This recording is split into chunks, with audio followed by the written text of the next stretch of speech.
Hier, on se promenait sur une avenue et on aperçut... Bonjour. Merci beaucoup de nous accorder quelques minutes pour que l'on puisse vous poser quelques questions. Alors la première question que j'aurais souhaité vous poser, c'est donc votre livre L'Ordre du jour sort actuellement en Finlande, la version traduite en finnois.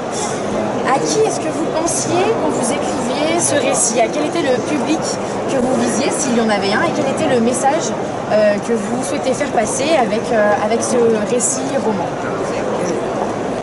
Je ne crois pas que la littérature en fait vise jamais un public, puisqu'au fond, auparavant, peut-être avant la Révolution française, oui, Racine, d'une certaine façon, écrit pour les aristocrates de son temps, pour une certaine élite. Et justement, depuis la Révolution française, au contraire, la littérature s'adresse au grand nombre en général, c'est-à-dire, d'une certaine manière, la Déclaration des droits de l'homme en voix fait que le droit est désormais tourné vers le grand nombre. Tous les hommes naissent libres et égaux, c'est pas juste quelques-uns. Donc d'une certaine façon, la littérature aussi s'adresse universellement, alors évidemment, ça c'est en droit en fait, on n'est toujours lu que par quelques personnes, il y a aussi des personnes qui ne savent pas lire, mais en droit, je pense que on s'aperçoit pas. D'accord. Et alors pour ce livre, vous avez donc reçu le prix Goncourt en 2017. Ça change quoi pour un écrivain de recevoir le prix Goncourt? Est-ce que ça met une pression particulière sur les autres ouvrages? Voilà. Qu'est-ce que ça a changé dans votre vie d'auteur? Il ne manquerait plus que de se plaindre. Mais non, je crois qu'au contraire, ça a à voir justement avec la question précédente. C'est-à-dire que, au fond, au XIXe siècle, par exemple, vous aviez le feuilleton. Le feuilleton, c'était une manière de publier des textes difficiles, parfois, c'était pas toujours le cas, mais parfois difficiles, et qui pouvaient être rendus justement accessibles au grand nombre par le fait que c'était par livraison successive. Donc, même Marx, lors de la traduction du Capital en français, avait demandé à ce qu'il soit publié en feuilleton.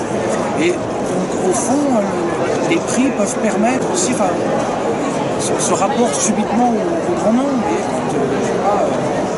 quand Duras a pris le Goncourt pour l'amant, le livre déjà, je crois, était très bien accueilli, mais soudain, justement, il touche à l'universel. Pendant quelques temps, on trouve son livre dans toutes les vitrines, entre toutes les mains, et donc on a cette impression fausse en partie, mais qui est, je pense, émouvante tout de même, un instant de toucher à ce qui est l'essence peut-être de la littérature.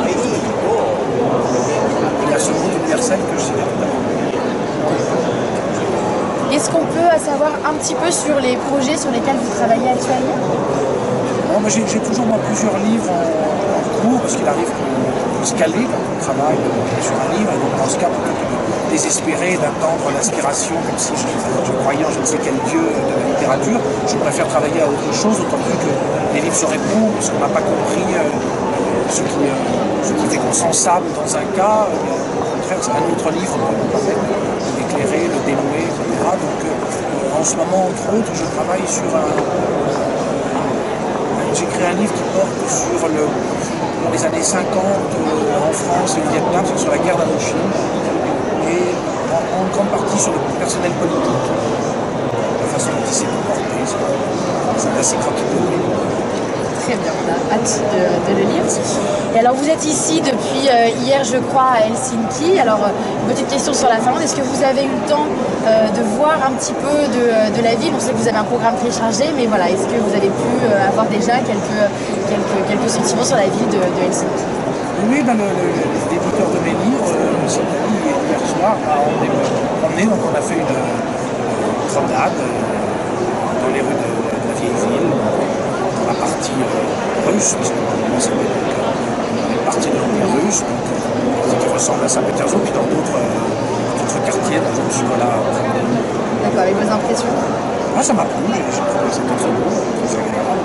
Puis c'est toujours un plaisir de découvrir un nouvel endroit, puis une nouvelle ville, comme ça, se promener, puisqu'au fond, pour une part, le sujet moderne, c'est un passant qui se promène en ville. Merci beaucoup. Merci à vous.